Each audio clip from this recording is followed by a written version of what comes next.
Buenas tardes. Le invito a abrir su Biblia en Proverbios, por favor, capítulo 3.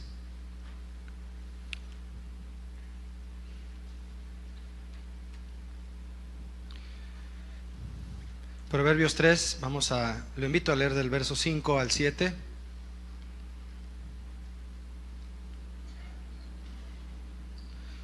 Dice así: Fíate de Jehová de todo tu corazón y no te apoyes en tu propia prudencia. Reconócelo en todos tus caminos y Él enderezará tus veredas. No seas sabio en tu propia opinión. Teme a Jehová y apártate del mal. Continuando con la serie de autoridad espiritual, quiero compartirles, mis hermanos, un tema que he titulado Reconociendo la autoridad espiritual. Pensando en la serie que nos ha sido compartida ya desde hace unas semanas, 2 o 3 semanas, pensaba en el factor autoridad y cómo es que es un factor definitivamente imprescindible para la edificación nuestra, en lo personal, y también obviamente de la iglesia.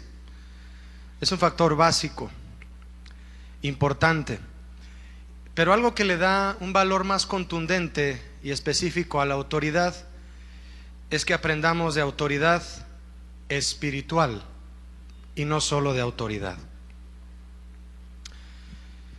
De hecho, le comento que es imprescindible conocer el factor de autoridad a fondo, y para poder yo asegurárselo de esta manera, que es imprescindible para todo ser humano conocer la autoridad, lo que significa, basta con el hecho de reflexionar que en el momento en que se ignora la autoridad, pues el desorden toma control prácticamente de todo.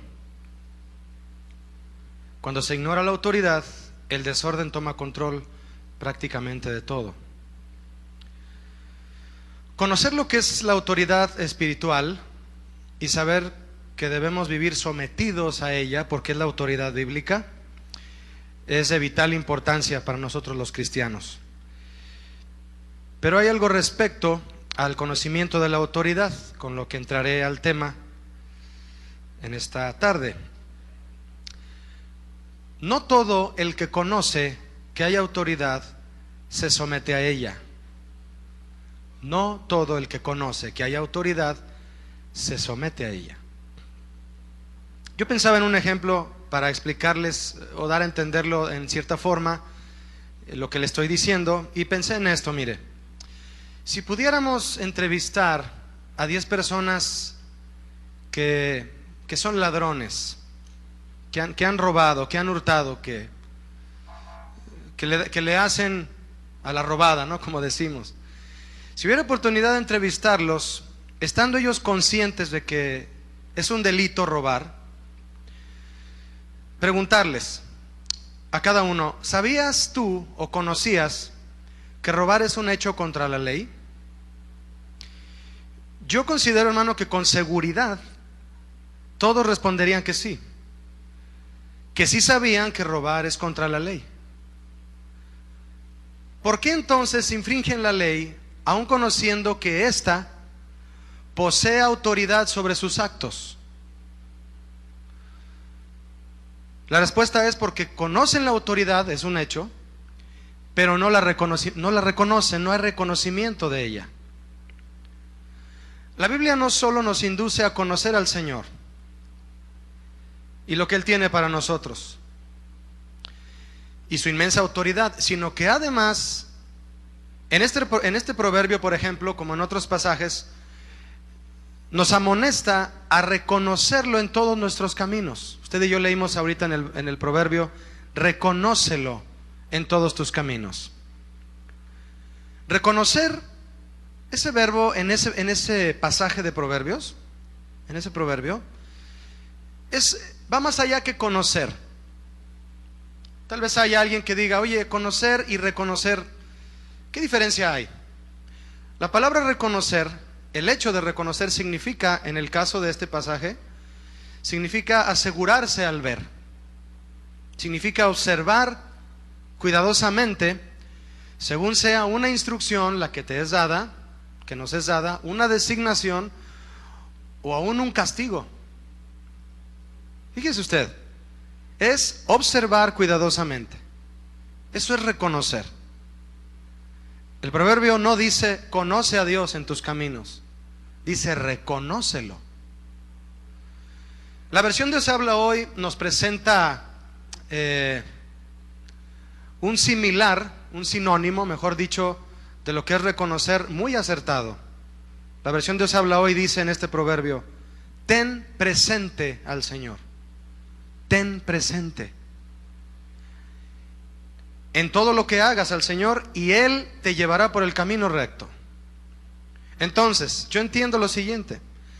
Mientras que conocer a alguien o algo es darle un lugar en nuestra mente, y eso ocurre, lo tenemos ahí, reconocer va más allá, ya que reconocer implica detenerse, observar cuidadosamente, de modo que aquello que aunque ya lo conocemos, lo tengamos siempre presente. Es muy distinto. Reconocer implica poner total atención a aquello, en este caso la autoridad, que ya decimos conocer o saber que está ahí. ¿Cuántas veces yo mismo, le hablo de mí, cuántas veces yo mismo aseguré conocer, mi hermano, y aún memorizar los 10 mandamientos, pero sin reconocerlos?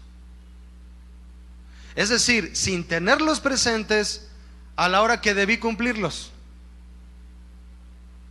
De hecho, para muchos que conocen los 10 mandamientos, por el solo hecho de saberlos, los toman de tal forma que ya los ven como si fueran 10 sugerencias. ¿No es así? Son 10 sugerencias. Los mandamientos de Dios permanecen como tales, como mandamientos, no como sugerencias, y están presentes solo para aquellos que los reconocen. Escuche, los reconocen como la manifestación franca de la autoridad de Dios. Esos son los mandamientos de Dios. Eso son la manifestación franca de su autoridad. Conocer una autoridad y saber que existe no garantiza que sea sinceramente atendida y acatada. Eso no lo garantiza. Que yo sepa que hay una persona que manda en cierto lugar, eso a él no le garantiza que yo obedezca a su autoridad. Solo cuando la autoridad es reconocida, es decir, que te detienes, que me detengo a ver que hay autoridad en esa persona, en ese ser, y digo, observo cuidadosamente y la tengo presente, entonces puedo acatar la autoridad que está frente a mí. Y aún más, la respeto y la tengo vigente. Entonces será de corazón obedecida y atendida. De hecho, mire hermano, hay muchas personas, por lo menos a uno yo escuché decir un día, la Biblia es un libro muy antiguo. ¿Usted cree que es un libro antiguo? No, ¿cómo no? ¿Cuándo cree usted que se escribió el Génesis? Es un libro antiguo, pero jamás será anticuado. ¿Cuántos aceptan eso? Y no ha cambiado. Antiguo sí, anticuado jamás. ¿Cuántos saben que es una ley vigente? ¿Saben por qué está vigente esta ley? Porque el que la escribió vive. Amén. Existen muchas y buenas definiciones de autoridad, hechas bajo la perspectiva y pensamiento humanos. Hay buenas definiciones. Estas definiciones contribuyen a que se comprenda mejor lo que es autoridad, y los que leen estas definiciones y las aplican a su vida se benefician. ¿Por qué se benefician? Porque cuando todos escuchamos un buen principio de vida, en lo laboral, en lo familiar. Y estoy hablando de conceptos que puede el hombre mismo manejar en su propia opinión. Cuando se asimilan estos principios y se aplican, hay una mejoría en las relaciones laborales, en las relaciones humanas, en las condiciones de vida en general. Pero algo cierto, hermanos, en cuanto a la noción que el mundo tiene de autoridad, es que esta noción proviene de estudios hechos por filósofos y sociólogos. ¿Qué significa esto? Humanos que estudian humanos. Humanos que estudian el comportamiento humano, no el carácter de Cristo. Lo cual no garantiza que sea el concepto perfecto de autoridad. ¿Verdad que no? Por eso es un privilegio, hermano, que usted y yo estudiemos autoridad espiritual. La más alta de todas. Aún así, aquellos que en el mundo buscan alimentarse, llenarse de principios buenos que haya en libros, etcétera, bueno, pues, como le dije, se benefician y benefician a otros. Pero para aquellos que son amantes de la Biblia y de su estudio, saben que más que un beneficio es un privilegio, ¿cierto? Es un privilegio conocer el concepto de autoridad. Escucha, hermano, porque la Biblia nos enseña el concepto de autoridad a partir de su origen. A partir de su origen. Y todavía es aún mayor el privilegio saber que el Señor nos da a conocer su propia autoridad. ¿Y qué beneficios y bendiciones trae con ella? Y esa es la autoridad de Dios, la autoridad espiritual. La invitación que yo le hago hoy es a reconocerla, a detenernos, observarla cuidadosamente para tenerla presente, como dice la versión Dios habla hoy. Me gustó muchísimo esas palabras, tenerla presente. No que ya pasó y ya me la sé, o después aprenderé más en el futuro. No, la tengo presente, está en mí ahora. Y está en mí ahora aprenderla, aplicarla, obedecerla ahora. ¿Cuántos quieren tenerla presente? Ahora. Hoy es cuando debemos decirle al Señor, hoy es cuando debemos decirle, quiero obedecerte, Señor, quiero someterme a tu autoridad, porque es bendición para mí. Quiero invitarle a que vaya conmigo a Josué, si es tan amable. Josué es el libro inmediato al Pentateuco. Usted termina de ver Deuteronomio y ahí va a encontrar Josué. Josué capítulo 1.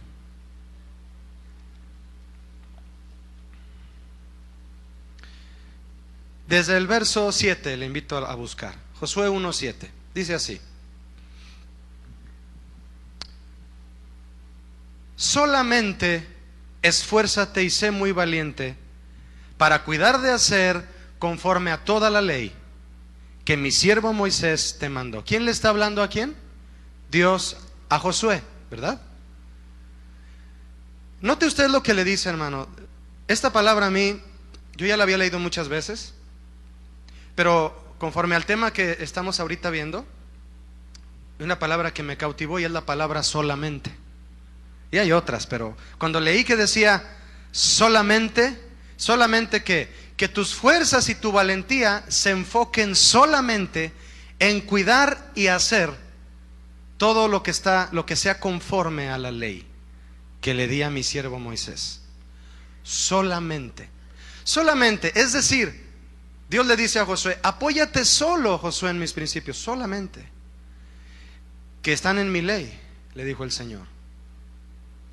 Verso 7, la segunda parte, le dice: no te apartes de ella, ni a diestra ni a siniestra, ni a derecha ni a izquierda. Continúa hacia el frente, le dice a Josué, para que seas prosperado en todas las cosas que emprendas. ¿Qué son todas las cosas? ¿Lo familiar? ¿Lo laboral? ¿Lo personal? ¿Lo político? ¿Lo ministerial? En todas. ¿Ya ve por qué la autoridad espiritual, mi hermano, está por sobre todas las cuestiones de la vida? Dios tuvo la capacidad Se oye raro decirlo, Él es el Señor, ¿no? De dar una ley a su pueblo una vez que salió de Egipto, que cubría todas las áreas de gobierno en Israel. Todas. Cubría lo moral, lo laboral, lo personal, lo familiar. En todas las áreas Dios dio leyes para gobernar a su pueblo. Dios no tuvo que decir, pues yo nada más los voy a gobernar en el área de lo espiritual en cuanto a lo del tabernáculo. Lo demás, ustedes organícense. Así están los políticos hoy, ¿no? Organizándose para ver cómo gobernar al país. Y unos tirándose unos a otros, bueno, en esta guerra electoral, ¿no? Es obvio, porque quieren ganar el gobierno. Pero el gobierno de Dios, mis hermanos, abarca todas las áreas de la vida. Cuando tú te sometes, cuando yo me someto a la autoridad espiritual de Dios en su palabra, somos capaces de ser eficientes en todas las áreas que nos exige el mundo. ¿Me estoy explicando? En todas. Porque la palabra de Dios es el origen de la autoridad. Y le dice a Josué, no te apartes de ella ni a diestra ni a siniestra para que seas prosperado en todas las cosas que emprendas. Es decir, no trates, Josué, no trates de complementar mi ley. No tiene huecos. No trates de complementarla ni de quitarle, mucho menos con ninguna cosa fuera de mi ley. No trates de hacerlo, está completa. Verso 8. Nunca se apartará de tu boca este libro de la ley. ¿Qué significa, mi hermano, que nunca se apartará de tu boca? Es decir, que lo que hables, que todo lo que hables es conforme a mi ley. Por eso dice, nunca se apartará de tu boca. Nunca. Todo lo que hablas sale de la palabra de Dios. De hecho, es la palabra de Dios hablada por ti. Sino que de día y de noche meditarás en él para que guardes y hagas conforme. Diga conmigo si es tan amable, conforme. Una palabra que todos estos son sinónimos que nos van induciendo, hermano, a entender el deseo de Dios de que su palabra escrita no sea suficiente, porque es suficiente. Solamente no te apartes, nunca se aparte de tu boca, conforme. Y le dice, conforme a todo lo que en él está escrito. Escrito. ¿Cuántos de ustedes tienen un libro en su mano en este momento? De hecho se llama el libro, eso significa Biblia, el libro. ¿Cuántos tienen el libro en sus manos? Escrito. ¿Le has agregado algo? Bueno, le agregas tu nombre, ¿no? Tu teléfono por si se te pierde, ¿no? Pero alguna vez has leído un versículo y decir, ay, aquí en Apocalipsis me hubiera gustado que dijera así, que la bestia tuviera esta apariencia, ¿no? Nada más adelántate más al último capítulo de Apocalipsis y te vas a dar cuenta que lo que le pasa al que le agregue o le quite, mínimo las 10 plagas le van a caer encima al que le agregue o le quite una jota a este libro, ¿no? Está completo. Le dijo a Josué, haz las cosas conforme a lo que está escrito, Josué. No le agregues, no le quites, ya está escrito. Moisés ya se fue, ya escribió lo que yo le dicté, ya no le voy a dictar más, en ese sentido de la ley, claro, porque claro que iba a haber más, después vino la gracia, pero en ese momento, fue un momento especial, mi hermano, en el que ahora a nosotros nos es comunicado, no necesitamos más de lo que aquí está escrito. Hoy en día esta orden de Dios para el liderazgo no se reconoce, se pasa por alto de una manera terrible. Iglesias en las que el liderazgo le empieza a agregar, hacen un sermón con ciertos versículos bíblicos, pero luego le agregan su propia idea, le agregan su propio método, le agregan, usted sabe, le agregan psicología, le agregan sociología, le agregan filosofía y complementan el sermón que comenzó con la Biblia y les pasa lo que a los Gálatas, ¿no? Comienzan en el espíritu y acaban en la carne. Y se le ofrece a la iglesia, yo pensaba, ¿cómo lo ejemplifico? ¿Ha ido usted a un lugar en un mercado donde venden licuados? Y usted dice, ¿me da un licuado verde? ¿Así se llama? Le ponen piña, le ponen cosas dulces, amargas, le ponen perejil. Y luego usted lo prueba y lo regresa y dice, ¿me le pones más miel? Porque te sabe muy desabrido, ¿no? Así como, pónmele más azúcar, ¿no? Porque y haces unas caras ahí, ¿no? Pareciera que esto sucede, mi hermano. Mire, líderes intentando hablar de la doctrina de la fe, pero licuándola con confesión positiva. Y ahí está el licuado a la iglesia, ¿no? ¿Qué le parece un licuado de viviendo en santidad con cristianismo libre y sin prejuicios? ¿O no le gustaría un licuado de el reino de Dios con soy hijo del rey y merezco lo mejor? ¿O un licuado de la providencia de Dios, que es un tema hermoso en la Biblia, con Dios quiere hacerme rico? Una revoltura de cosas contrarias a la orden que Dios dio a Josué. No te apartes ni a derecha ni a izquierda. Haz las cosas conforme. Solamente esfuérzate en guardar y hacer lo que está escrito en este libro. Lo que está escrito. Y exactamente lo que Dios dijo a Josué que no hiciera sucede hoy en muchos lugares llamados iglesias. Los principios terrenales en los que el hombre basa el buen funcionamiento de todo lo que hace, debido a la imperfección de esos principios y del pensamiento humano, los principios fallan. De hecho, esa es la razón, mi hermano, por la que el hombre no termina nunca de perfeccionar sus métodos.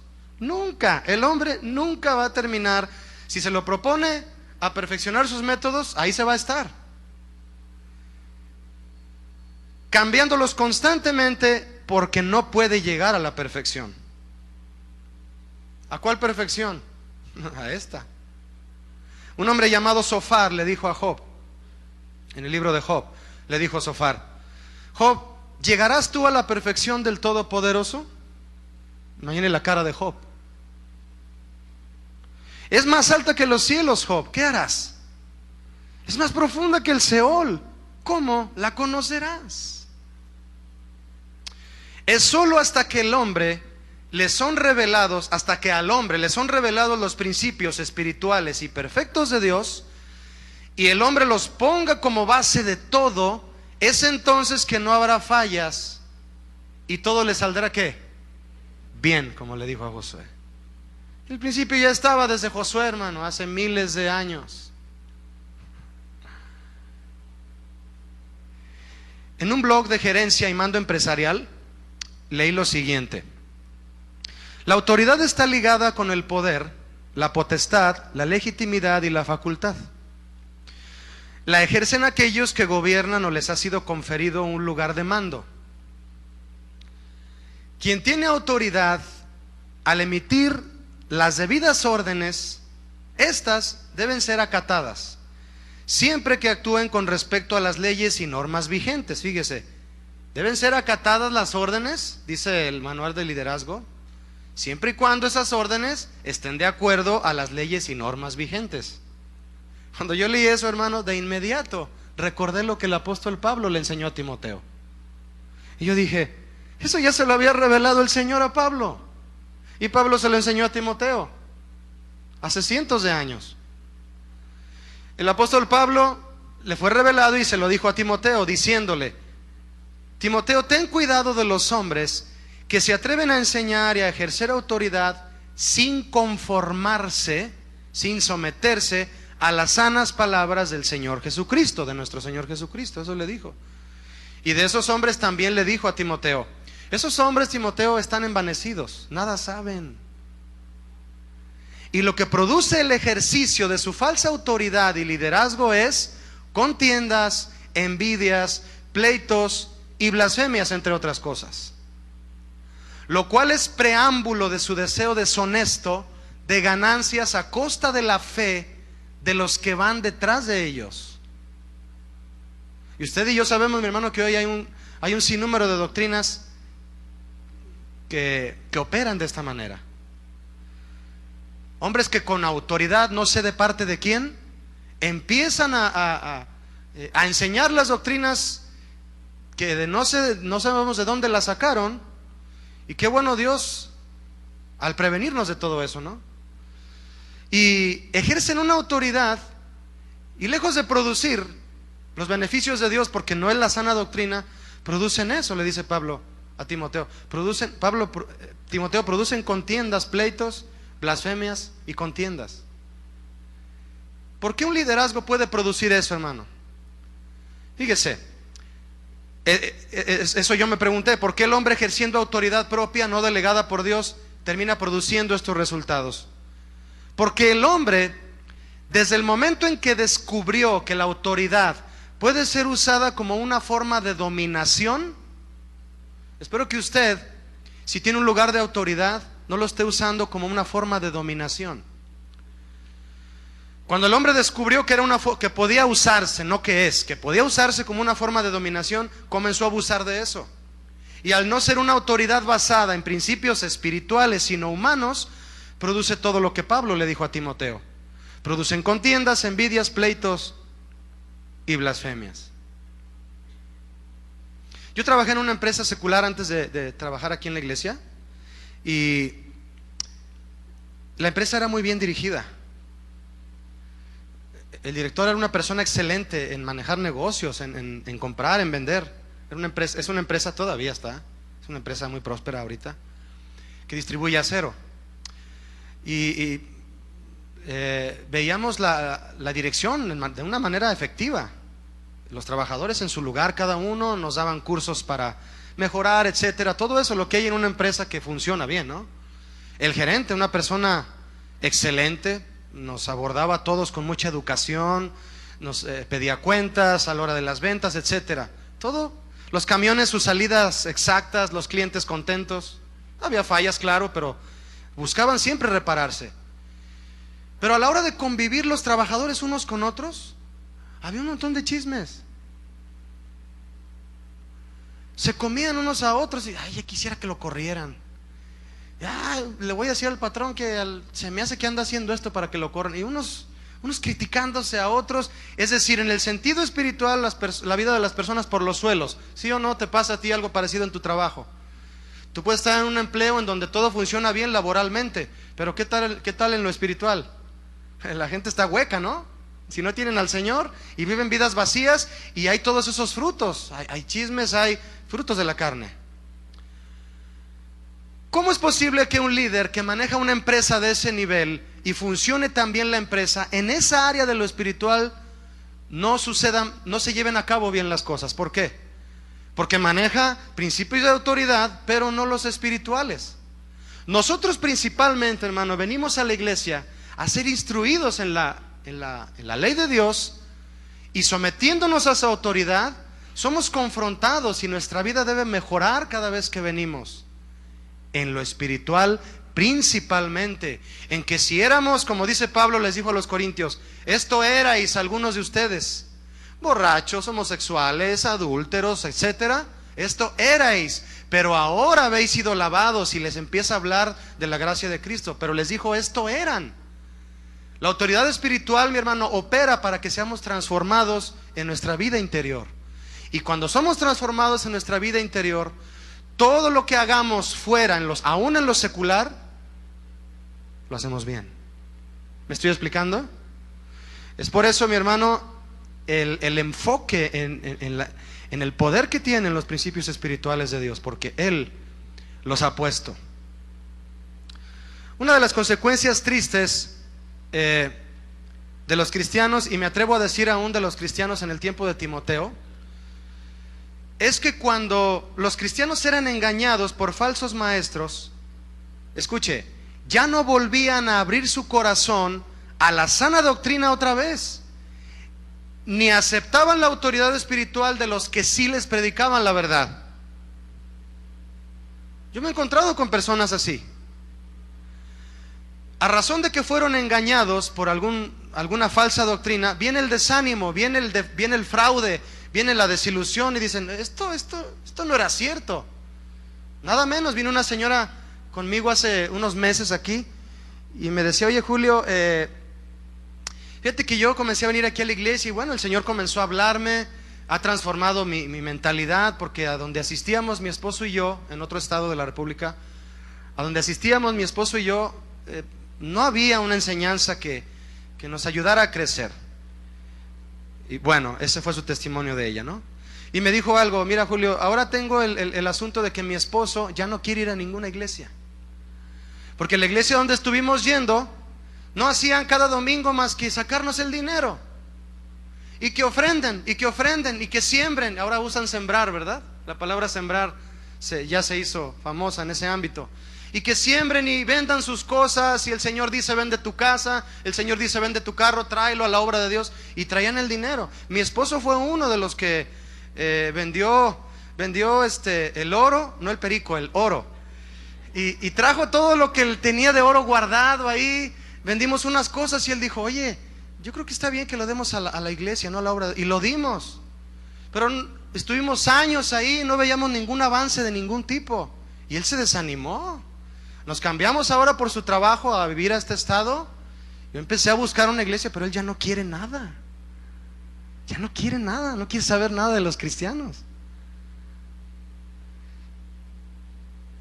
La gente es dañada, mi hermano, en su temor para volver a someterse a la autoridad espiritual. Si hay alguien aquí, por si acaso haya sido dañado por alguna falsa doctrina y estás así como... Yo como que la iglesia cristiana estoy tanteando, como decimos, ¿no? A ver qué. Sométete a la autoridad espiritual de Dios. Vamos a enseñar la palabra aquí continuamente, y que el Señor vuelva a hacer que tú recobres esa confianza. ¿Cuántos quieren eso? Y someternos a Él, mi hermano, porque donde se deja de reconocer la autoridad espiritual, el desorden toma control de todo. Jueces 2, acompáñeme a Jueces capítulo 2. Está enseguida de Josué.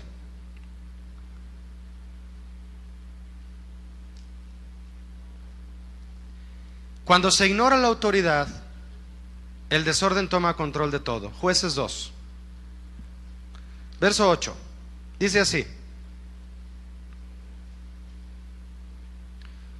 pero murió Josué, hijo de Nun. ¿Recuerda que estuvimos hablando de Josué? Mire, de un momento a otro, en un momento hablamos de cuando él tomó el mando, y ahora estamos hablando de cuando ya murió.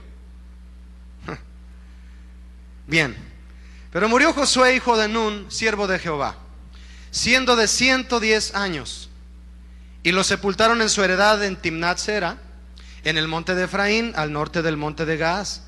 Y toda aquella generación también fue reunida a sus padres. ¿Qué significa eso? Que fue reunida a sus padres. También murió Josué, y también murió su generación. Y se levantó después de ellos una generación que ¿qué? Fíjese, toda una generación que no conocía al Señor, ni la obra que Él le había hecho por Israel. ¿No está de preocuparse eso? La generación de Josué descansó. Murieron todos. Murió Josué, murió su generación. Y se levantó una nueva generación que no conocía al Señor ni lo que había hecho por su pueblo, por sus padres. ¿Y qué sucedió con esta generación? Verso 11 de Jueces 2. Después los hijos de Israel hicieron lo malo ante los ojos de Jehová y sirvieron a los Baales. Dejaron a Jehová, el Dios de sus padres, que los había sacado de la tierra de Egipto, y se fueron tras otros dioses, los dioses de los pueblos que estaban en sus alrededores, a los cuales adoraron y provocaron a ira al Señor. Hermano, hermana, toda una generación que no conoció y mucho menos reconoció la autoridad de Dios. Nadie después de Josué, por mucho tiempo, porque sí hubo después quien lo hiciera, pero por mucho tiempo nadie después de Josué proclamaba el reino de Dios ni el poder de sus obras. De modo que naciera una nueva generación temerosa de Él, pero nadie hablaba de Dios. Hoy en la iglesia, en diversos lugares, se sufre esta misma carencia. Carencia de líderes que proclamen el reino de Dios y no principios y métodos humanos. Líderes que no proclamen sus grandezas, sino las del Señor. Se suben los hombres a proclamar sus grandezas, y eso no provoca temor de Dios. Provoca asombro de sus talentos y capacidades. Y quiero ir a verlo, y quiero ir a escucharlo, y quiero ir a ver ese concierto. Pero no provoca temor de Dios, porque lo único que muestran son sus capacidades, sus talentos y sus logros. Pero cuando se habla, mi hermano, del Señor y de lo que Él es capaz de hacer, entonces es cuando comienza a surgir una generación que le teme a Él. Ahorita Hay muchas personas que le temen al hombre, porque el hombre se ha puesto de pie a hablar en lugar de hablar de él en lugar de hablar de Dios.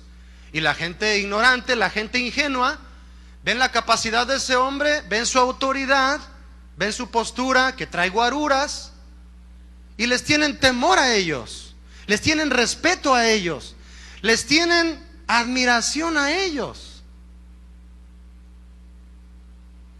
y pagan por verlos.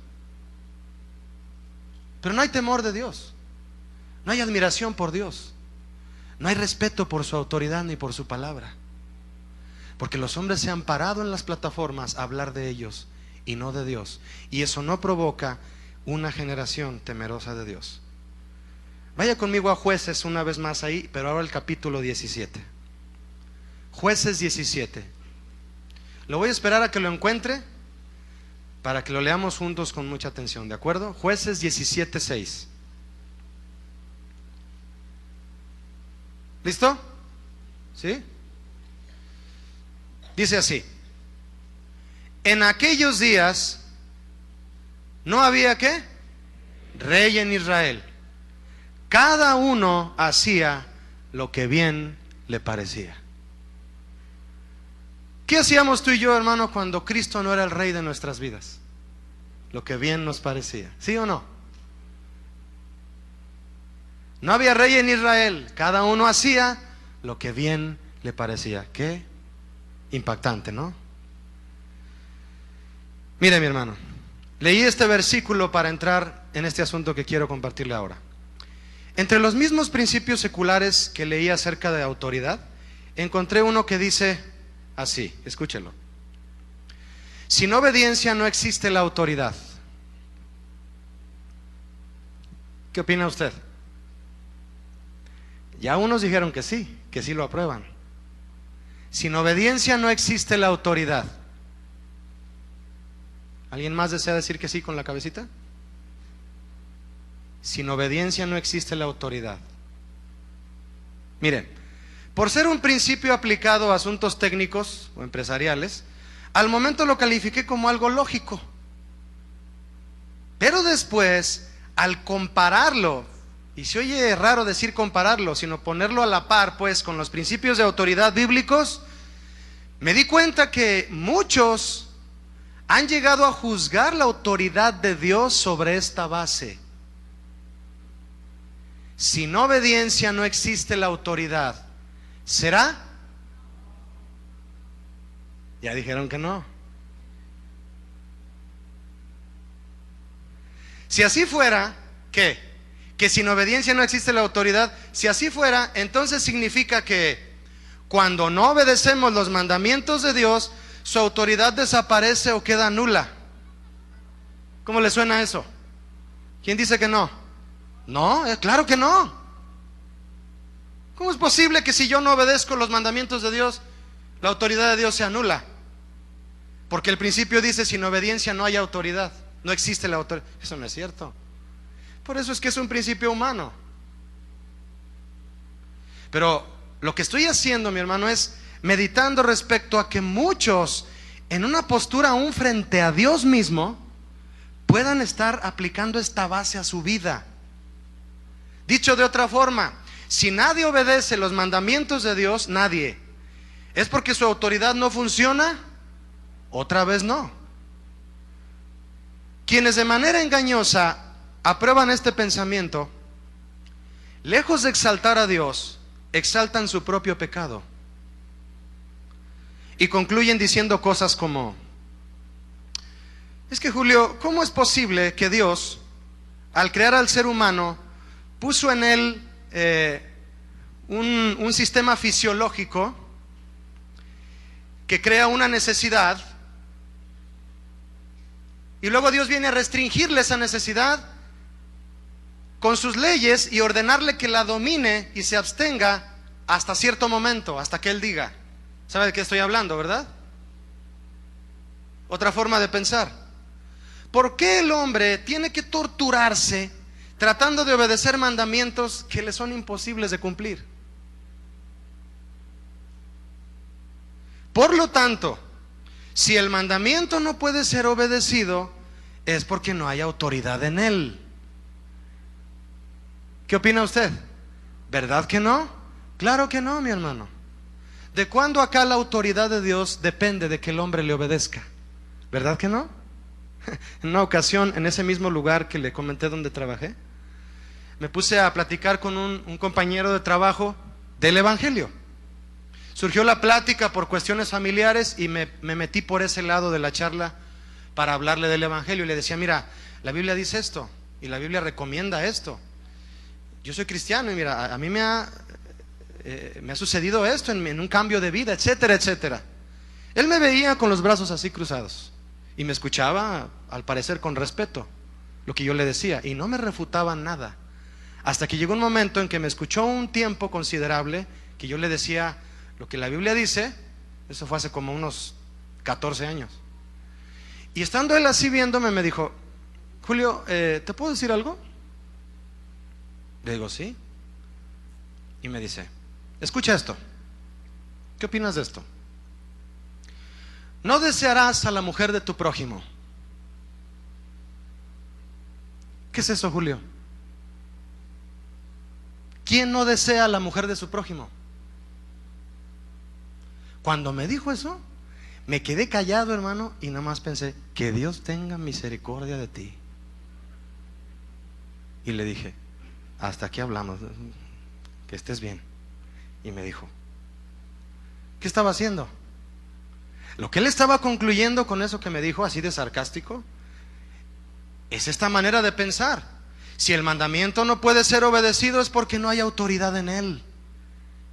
¿Verdad que no, mis hermanos cristianos? ¿Verdad que no? Claro que no. Le repito, ¿de cuándo acá la autoridad de Dios, del Dios eterno, depende de que el hombre le obedezca? O sea que la autoridad de Dios se engrandece cuando hay más obediencia de parte del hombre, y la autoridad de Dios se hace más pequeña cuando el hombre no le obedece. Claro que no. Quienes aman los mandamientos de Dios saben que pensar así, como este hombre, no es más que una excusa para pecar libre de culpabilidad. No quiere que nada le restrinja su deseo. No quiere que nada, no quiere que haya nada que le diga, no lo puedes hacer, no te conviene, es pecado. No, ¿cuál pecado? Yo lo voy a hacer. Excusa para pecar sin sentir la menor responsabilidad. ¿Podría usted imaginar, hermano, qué sería de nosotros si fuera verdad que nuestro pecado anula la autoridad de Dios? ¿Lo podría pensar un momento que fuera de nosotros? Imagine a Jesucristo diciéndole a sus discípulos, un día antes de la crucifixión, Pedro, Juan, es que hay tanta desobediencia en mi pueblo, tanto pecado en mi pueblo, que no me va a ser posible tener la suficiente autoridad para poder vencer a Satanás y a la muerte. Qué tontería, ¿no? Mis hermanos, la autoridad de Dios existe desde mucho antes que existiera el pecado. Y cuando Dios le ponga un alto al pecado y esto se acabe, la autoridad de Dios va a permanecer para siempre. El pecado no le afecta a Dios en su autoridad en absoluto. Nosotros somos los que dependemos, y es un asunto vital, de vida o muerte, depender de la autoridad de Dios. ¿Cuántos dicen amén?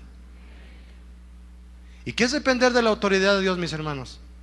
Someternos a ella.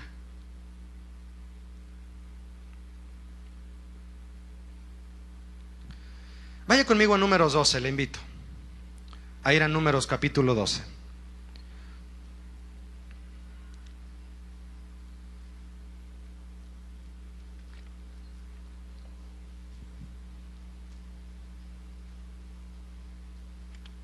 Desde el verso 1. Dice así: María y Aarón hablaron. ¿Cómo hablaron? Contra. ¿Ya lo encontró? Bien. María y Aarón hablaron contra Moisés a causa de la mujer cusita que había tomado, porque él había tomado mujer cusita. Y dijeron, Aarón y María, ¿solamente por Moisés ha hablado Jehová? ¿No ha hablado también por nosotros? ¿Y quién oyó eso que dijeron? Jehová lo oyó. ¿Cómo saben que Dios nos oye? Aunque no hablemos. ¿Cómo saben que Él nos oye aunque no hablemos? Porque a veces los pensamientos, mi hermano, son como gritos delante de su trono. Moisés no tenía esposa judía, porque vivió con los egipcios durante los primeros 40 años de su vida. Y estuvo en el desierto durante los 40 años siguientes. La mujer cusita de la que se habla aquí, oriunda de Etiopía, alude a quien debió haber sido la segunda mujer de Moisés y no a Séfora, su primera mujer, la cual era madianita e hija de Jetro, el sacerdote de Madián. Este pasaje de Números 12 en su totalidad, al leerlo todo, no da explicación del por qué María objetaba a esta mujer como esposa de su hermano, como su cuñada, pues. Era su cuñada. Usted sabe que Aarón y María eran hermanos de Moisés, ¿cierto? Los tres eran hermanitos. No dice por qué María objetaba a esta mujer. En ocasiones dije. A veces las cuñadas nomás no, ¿verdad? En ocasiones. Pudo haber sido el caso, pero mire, vamos a ir más adelante y va usted a ver que no. La pregunta es aquí: ¿qué fue entonces lo que provocó que María y Aarón hablaran contra Moisés? ¿Qué era realmente la causa? Ahí dice por causa de la mujer cusita, pero no era así. Cuando las personas actuamos, nosotros, usted y yo, todas las personas, cuando las personas actuamos y hablamos bajo nuestro propio juicio y opinión con respecto a las acciones de otras personas, es decir, juzgamos. A ver, ¿cuántos son valientes aquí? Pueden decirme: Julio, yo he hablado, yo he actuado bajo mi propio juicio y mi propia opinión en contra de alguien. Los que no levantan la mano, yo sé que también lo han hecho, pero todos lo hemos hecho. ¿Ya pidieron perdón? ¿Sí? Qué bueno. Cuando esto sucede, hermanos, es muy común que comenzamos a discutir sobre diferencias menores. Tenemos que madurar en eso. Vemos una situación en otra persona y le damos la vuelta buscando pretextos para no tocar el verdadero asunto. ¿Cuál era en realidad el verdadero asunto que motivó a María y Aarón a hablar en contra de Moisés? ¿Qué querían, qué buscaban en realidad Aarón y María? Mire, la posición espiritual que Dios había otorgado a María y a Aarón fue tomada por ellos con inmadurez. No los juzgo por eso, Dios ya los juzgó. Yo no. Entiendo que estaban aprendiendo a hacer las cosas mejor cada vez, pero en ese momento su actitud comenzó a ser de inconformidad ante el liderazgo de Moisés. Moisés, tenemos una queja. ¿Ah, sí? Pero la empezaron a hablar entre ellos. No se dice que fueron y se la dijeron a él, no dice que se la hayan dicho a él. La hablaron entre ellos y ahí Dios los atrapó. María y Aarón representaban a los profetas y a los sacerdotes respectivamente. Dije representaban. Los dos grupos más poderosos después de Moisés. Eso está en Éxodo 15 y 4. El verdadero asunto, mis hermanos, en cuestión de Aarón y María, al poner como pretexto que no les gustaba la mujer que Moisés había tomado, el verdadero asunto en cuestión eran sus crecientes celos de la posición y la influencia de Moisés. Le tenían celos a su hermanito el chiquito, que ya tenía casi 70 años, pero era el más chiquito.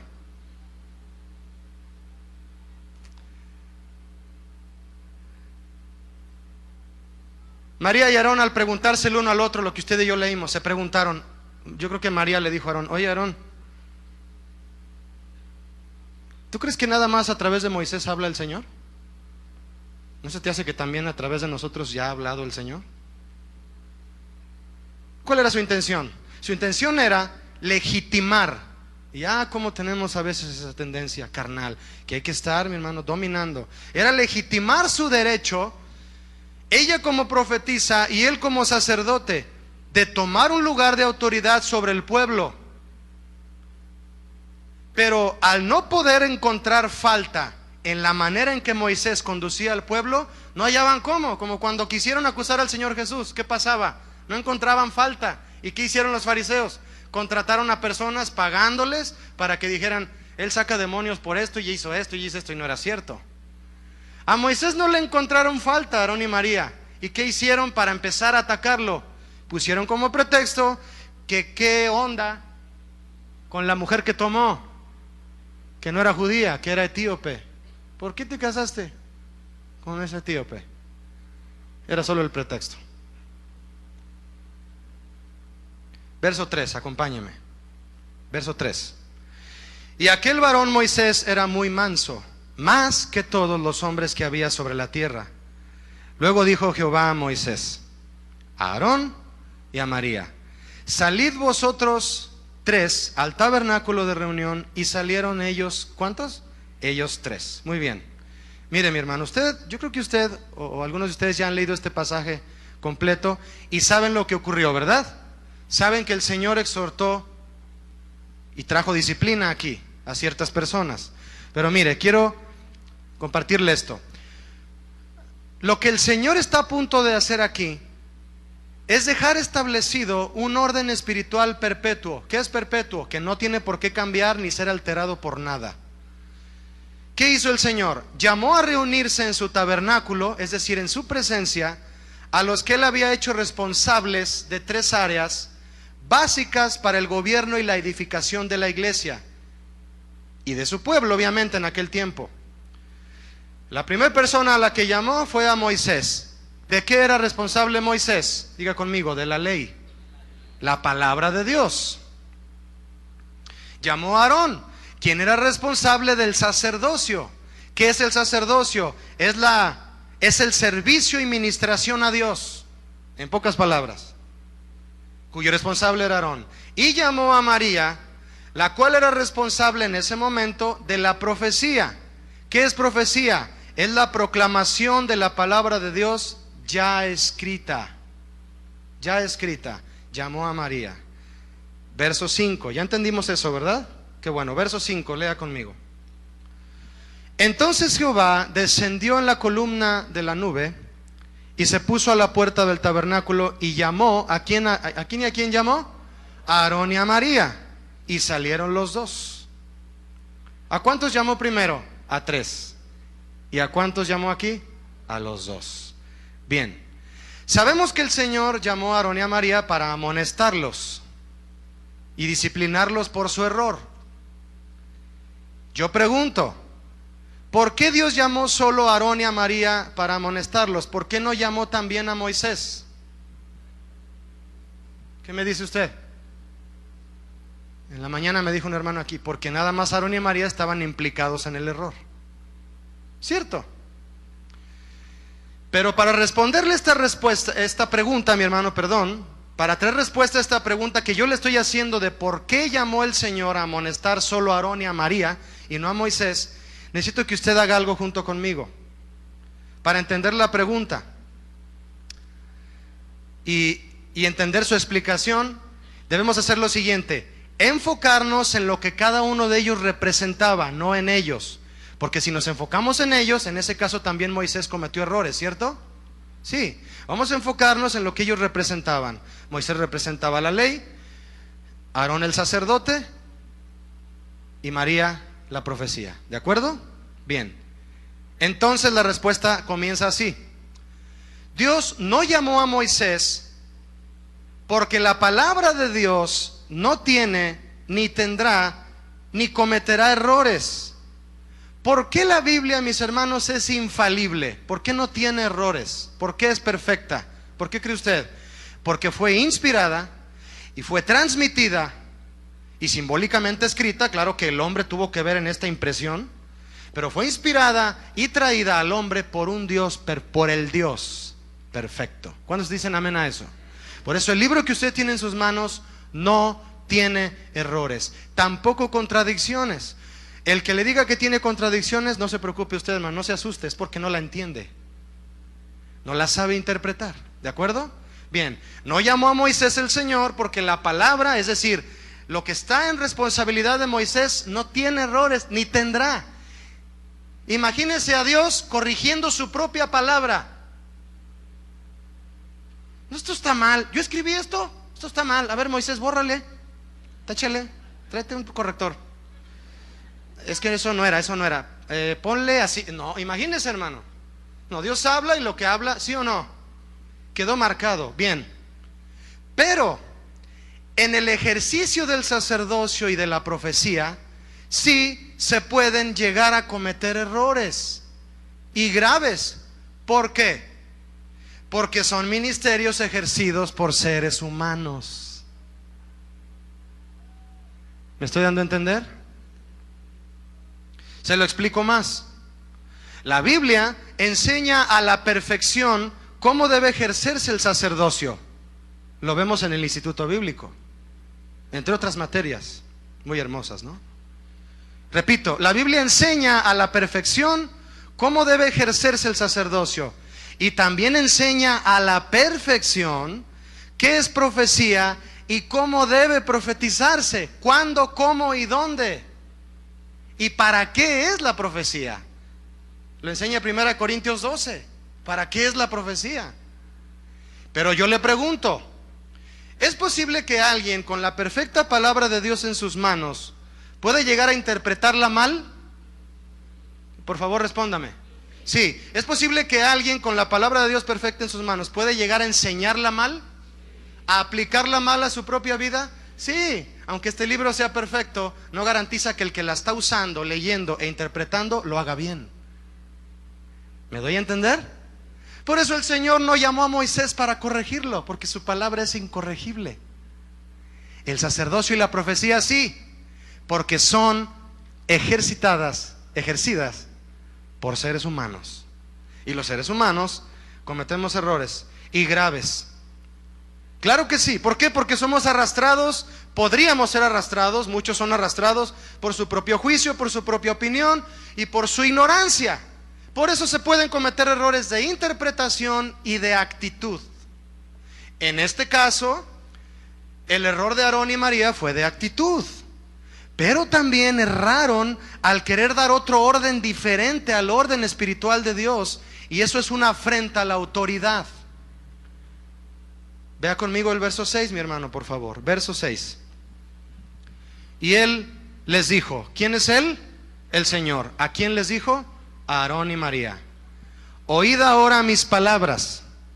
Cuando haya entre vosotros profeta de Jehová, le apareceré como en visión, en sueños hablaré con él. No así con mi siervo Moisés, que es fiel en toda mi casa. ¿Cómo va a hablar con Moisés? ¿Con visiones y con sueños? ¿Cómo le va a hablar? Cara a cara hablaré con él, y claramente, y no por figuras, y verá la apariencia de Jehová. ¿Por qué pues no tuvisteis temor de hablar contra mi siervo Moisés? ¿Sabe qué está diciendo el Señor a Aarón y a María? Lo que Moisés hace ya escrito y está por encima de lo que ustedes hacen, ustedes lo están pasando por alto, porque yo se lo di a él de una manera clara y directa. Yo no le dije a Moisés, mira Moisés, ¿ves lo que está en la nube? ¿Qué es, Señor? ¿Qué es? Mira bien. ¿Qué dice? No robarás. Así se los pasó los mandamientos, se los dictó, hermano, claramente. Le dijo, yo le hablo a mi hijo Moisés, a mi siervo Moisés, cara a cara. ¿Por qué no tuvieron temor de hablar en contra de él? Si contra quien están hablando en realidad es contra mi palabra. ¿Estamos entendiendo, hermano? Mire, el Señor mismo aquí le deja bien en claro a Aarón y a María, y hoy a nosotros, la iglesia, que la revelación que Dios le dio a Moisés no fue a través de visiones, ni de sueños, ni de figuras. Fue algo único, claro y real, dado a Moisés de manera directa e inmediata. ¿Qué fue? La ley, su palabra. Por lo tanto, hermanos, nadie que diga haber recibido algo en visión o en sueño o por figuras o por pesadillas puede asegurar que es mayor que lo que ya está escrito en la Biblia. Espero darme a entender, ¿sí? Aarón y María conocieron en un momento dado que Dios había dado autoridad espiritual a Moisés, pero no la reconocieron. Y quisieron, escucha hermano, esto está pasando hoy, quisieron independizarse.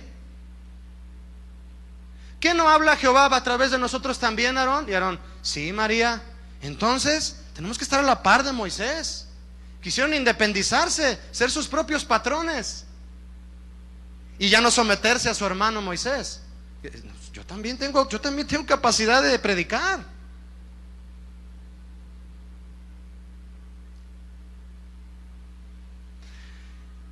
Este es el mismo engaño que hoy ha hecho levantarse a muchos, proclamando que ellos han recibido la nueva revelación de cómo debe gobernarse la iglesia. No quiero ni imaginarme qué haya pasado si hubiera ocurrido en un momento dado que Aarón y María tomaran un lugar de autoridad por encima, o por lo menos a la par de Moisés. ¿Qué hubiera sucedido? Cosas terribles, como las que están pasando hoy. Hombres que sueñan, tienen visiones, ven ángeles. ¿Ha oído hablar de uno que vio un ángel y le habló? Hay una secta por ahí de alguien que se le apareció un ángel y le habló.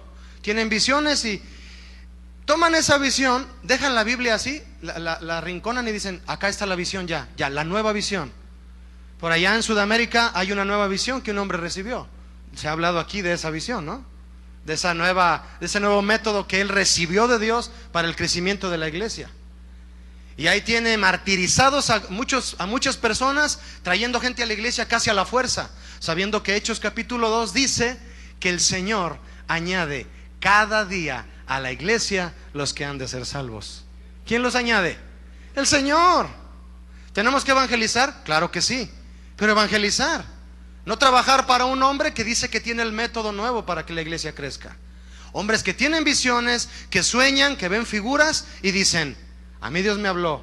Sí, a lo mejor te habló, no estoy seguro si te habló, pero a Moisés le habló cara a cara. Así que no te atrevas a decir que lo que tú obtuviste en visiones es mayor que lo que Dios le dio a Moisés cara a cara. No te atrevas a decir que tu profecía, aunque no está aquí, es palabra de Dios. ¿Me explico? Y colocan sus visiones entonces por encima de la palabra de Dios y se colocan a ellos mismos por encima de la ley de Dios. ¿Cuál fue entonces el orden establecido, mis hermanos, por el Señor respecto a estas tres áreas? Ley, profecía y sacerdocio. ¿Cuál fue el orden que Dios estableció? Y ya le dije, hermano, no se debe alterar. Por eso muchos son engañados, porque ponen en primer lugar lo que llega a una persona y le dice, así te dice el Señor, y te profetizan, y te metes en eso que te dijeron. Hay personas que han llegado conmigo. Hace unos días platiqué con una persona aquí en los pasillos y me dijo, pastor, es que yo recibí en una iglesia donde yo estaba una palabra y he esperado la fidelidad de Dios para que se cumpla. Y le dije, ¿de qué se trata esa palabra? Obviamente no lo voy a comentar. Y yo le dije, eso no es lo que Dios pide de ti. Lo que Dios pide de ti está aquí.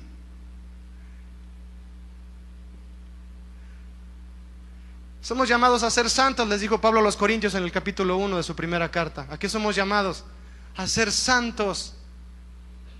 Sé santo. Vive el carácter de Cristo. Esa debe ser tu visión. El orden es el siguiente. El Señor afirma que la condición de Moisés era aún superior a la de los sacerdotes y profetas. ¿Sí o no? ¿Sí o no Aarón hacía lo que Moisés le decía? Claro que sí. ¿Sí o no María tenía que hacer lo que Moisés le dijera? Claro que sí, porque era la ley de Dios por encima de los ministerios. La ley mosaica estaba por encima de otras figuras proféticas, por lo que no podía ser juzgada ni cuestionada. De esta forma, el Señor nos enseña hoy a nosotros que las Escrituras tienen primacía y autoridad sobre toda posición de liderazgo y sobre los dones del Espíritu Santo. ¿Para qué es la profecía? Dice 1 Corintios 12. Para exhortar, redarguir y consolar. Si es para exhortar, redarguir y consolar el don de profecía, ¿por qué entonces se usa para darle una guía específica a una persona? Tú te vas a casar, el Señor me está diciendo que tú te vas a casar con aquella muchacha que está allá, mira.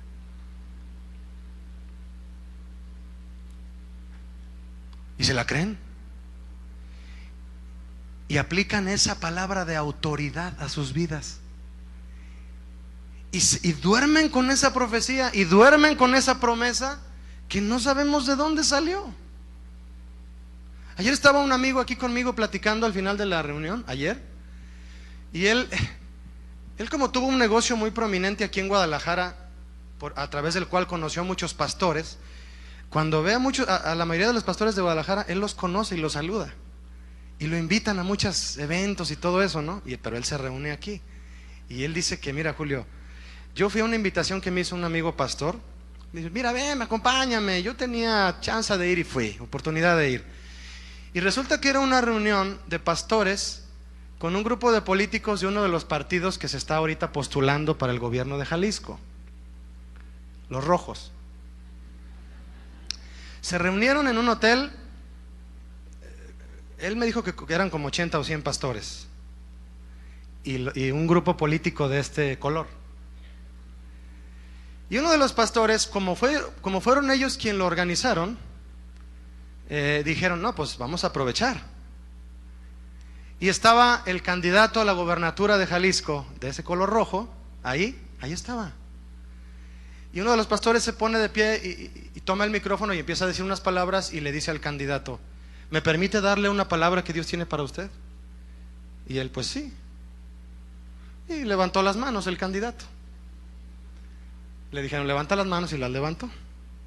No, también cuando están frente a los chamanes levantan las manos, ¿no? Y les hacen las limpias, ¿no? Quieren votos. Son políticos. Y el pastor le dice, el Señor te dice así, tú serás el próximo gobernador de Jalisco.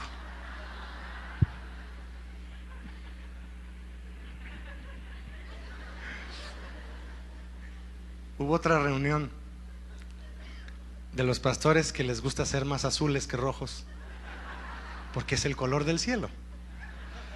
Se reunieron con el otro candidato y ocurrió lo mismo. Uno de los pastores, yo me lo estaba contando y le dije, brother, ¿ese es cierto? Es cierto, Julio, yo estuve ahí. Se paró el que dirigió la reunión, porque supieron que habían hecho aquella reunión, hicieron esta otra. Lo mismo.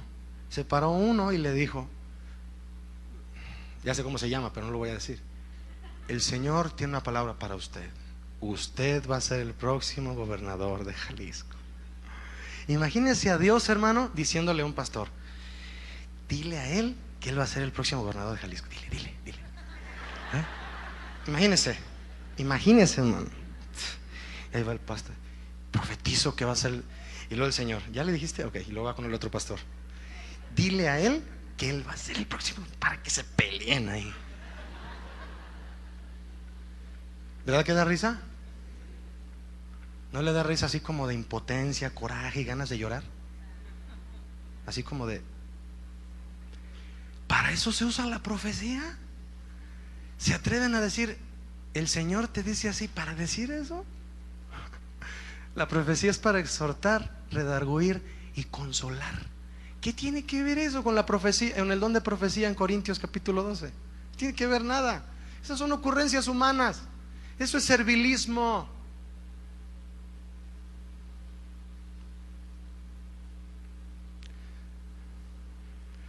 ¿Ve cómo la profecía sobre un grupo de personas ingenuas puede tomar control y traer desorden, hermano? Es por eso que cuando un líder o profeta expresa algo asegurando ser palabra de Dios, simplemente si lo que dice no armoniza con la Biblia, no tenemos por qué oírlo y mucho menos seguirlo. Para concluir, es muy importante resaltar lo siguiente, hermano. Moisés no defendió su posición. ¿Ya lo notó? Dice que él era el hombre más manso de la tierra. No defendió su posición, sino que Dios mismo exhortó a Aarón y a María diciéndoles, ¿por qué no tuvieron temor de hablar contra mí, siervo Moisés? El Señor está apenado, mis hermanos, cuando esto ocurre, esto de las profecías, de que llegue un hombre y empiece a repartir profecías y jamás fueron promesas del corazón de Dios. Un hombre tiene que pararse en el púlpito, abrir la Biblia y hablarla. Eso es profetizar. Hablar una palabra estudiada a la iglesia que le traiga exhortación, que redarguya de su pecado y le traiga consuelo.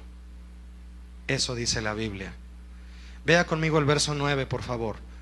Entonces la ira de Jehová se encendió contra ellos y se fue. ¿Por qué se encendió la ira del Señor, mis hermanos? Porque los ministerios creyeron que podían tomar un lugar por encima de la palabra escrita. No se puede, trae desorden. Trae desorden, hermano, cuando los ministerios quieren hacer lo que quieren sin consultar la ley de Dios. No podemos predicar, ni profetizar, ni ejercer ningún liderazgo si no es sometido a la palabra de Dios. Cuando un hombre comete el error de defender su posición ministerial, Moisés no se defendió, pero cuando un hombre lo hace, pone en duda que la autoridad que ejerce le haya sido conferida por Dios. Porque cualquiera que reconoce que la autoridad espiritual proviene de Dios y pertenece a Dios, sabe que Dios no necesita que lo defiendan. Ni siquiera le habían dicho a Moisés: ¿qué pasó? ¿Por qué te casaste con una cusita? Ni siquiera le habían dicho eso cuando Jehová lo oyó. Él se defiende solo. El hecho de que Dios, mi hermano, nos confiera autoridad espiritual no significa que seamos dueños de ella. Solo somos depósitos. Le pregunto, hermano, ¿usted cree que la autoridad de Dios estaba en la vara de Moisés? ¿Quién dijo sí? No, ¿qué pasó? Tengo una hora hablando, hermanos. ¿Usted cree que la autoridad de Moisés estaba en la vara de Moisés? Claro que no.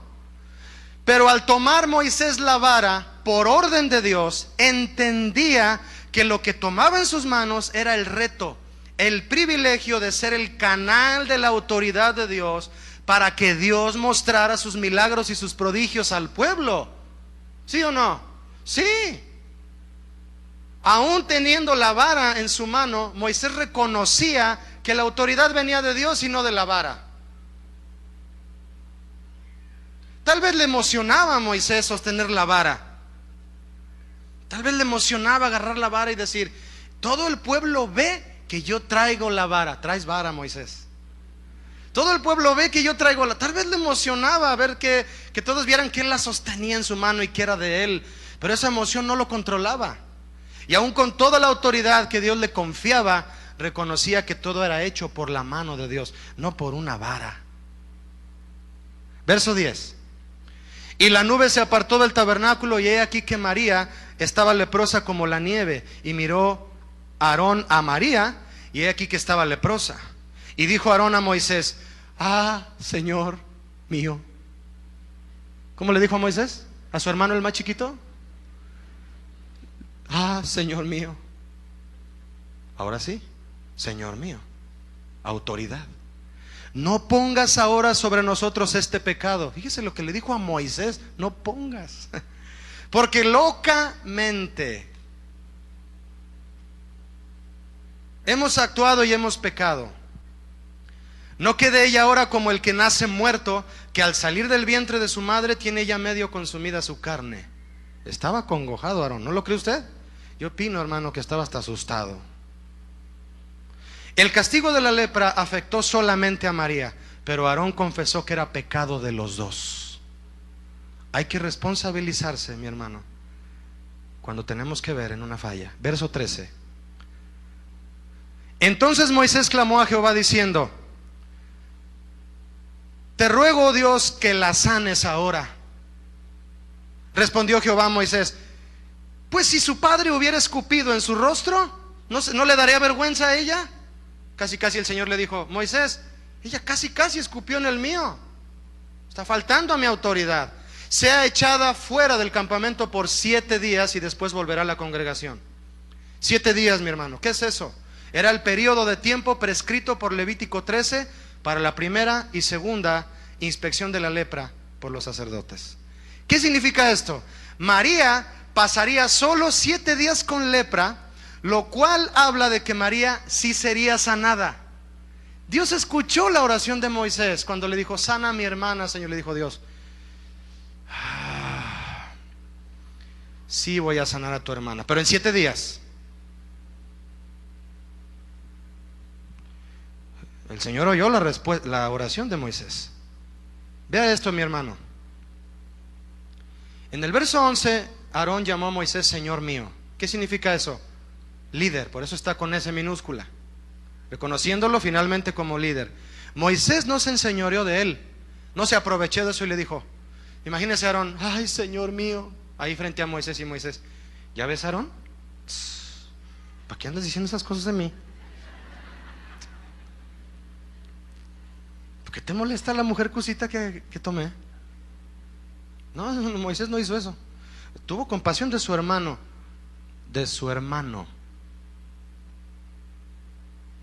y de su hermana, y oró por ellos. ¿Qué aprendemos de esto, hermano? La autoridad espiritual no solo tiene potestad para juzgar y disciplinar, sino también para restaurar. Y hay hombres que cuando les molesta algo, y aun si alguien muestra una afrenta hacia su autoridad, emiten maldición. Ya es muy conocido un video de un hombre con aspecto hindú, famosísimo en Estados Unidos y en todo el mundo, un supuesto ministro de Dios, que empezó a recibir y a darse cuenta de todas las críticas hacia su ministerio, que no hace las cosas bien, y aún de hombres fidedignos en el ministerio que le dicen: oye, eso no está bien lo que estás haciendo. Él se dio cuenta de todas esas exhortaciones y ¿sabe qué hizo? Hay un video en YouTube. Él se para en la plataforma frente a toda la gente que supuestamente él está ministrando, y él dice: yo emito una maldición sobre aquellos que estén en contra de mi unción. Y Jesucristo dijo: pedid por vuestros enemigos, bendecid a los que os maldicen. No son hombres de Dios, hermano. No son hombres de Dios. La autoridad no solo es para juzgar y disciplinar, la espiritual es también para restaurar. ¿Cuántos dan gracias a Dios que Dios no solamente nos trajo frente a su presencia para redarguirnos de pecado y hacernos ver con su ley que somos pecadores, sino que también nos mostró su gracia para traernos el consuelo a nuestra condenación y anularla? ¿Dan gracias por eso? Acompáñame a orar, por favor. No se vaya sin antes orar. Le invito a hacerlo. Señor, en esta tarde te suplicamos que nos perdones por haber hecho afrenta a tu autoridad. Que nos perdones, Señor, si en algún momento nos hemos puesto al tú por tú contigo, diciendo que el mandamiento es muy difícil, pensando, Señor, en que tus mandamientos son imposibles, Señor. Jesucristo dijo que el que te ama a ti y ama a su prójimo ha cumplido toda la ley y los profetas. Es solo amarte a ti con el corazón, Señor, con la mente, con el alma, con las fuerzas, con todo lo que somos, y amar a nuestro prójimo. Y en esos 2 mandamientos, Señor, cumplimos lo demás, porque no tendremos deseos de todo lo demás que a ti te ofende. Límpianos, Señor. Límpianos de que aunque muchos aquí podamos conocer tu ley, nos falta reconocerla. Nos falta detenernos, observar cuidadosamente, valorar o volver a valorar y decir: esta es la ley de Dios y tiene la autoridad del Altísimo, y me conviene, y me bendice, y me beneficia, y me salva, y es la ley del Dios Todopoderoso y Altísimo y soberano de mi vida, el que me creó, el que me ama como nadie más me ama. Yo me someto a ti, Señor, y a tu autoridad, y te pido perdón, Señor, por haber hecho afrenta a tu autoridad. Ni la profecía ni ningún ministerio, Señor, manejado por un ser humano está arriba de tu palabra. Tu palabra está vigente, está presente en nuestro corazón, y nos vamos a someter a ella. Señor, tu palabra es la verdad, Y solo tu palabra nos hace libres. No lo que hablan los hombres, no lo que profetizan los hombres, sino lo que predican y profetizan los hombres que aman tu palabra y la tienen presente en su corazón. Alza tus manos, mi hermano, unos momentos y dile: Señor, me someto a ti, me someto a tu autoridad.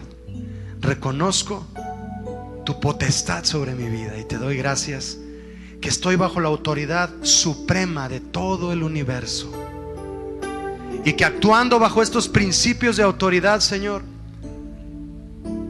todo me saldrá bien y seré prosperado en mi corazón. En el nombre de Jesús, amén. Muchas gracias. Dios les bendiga, hermanos.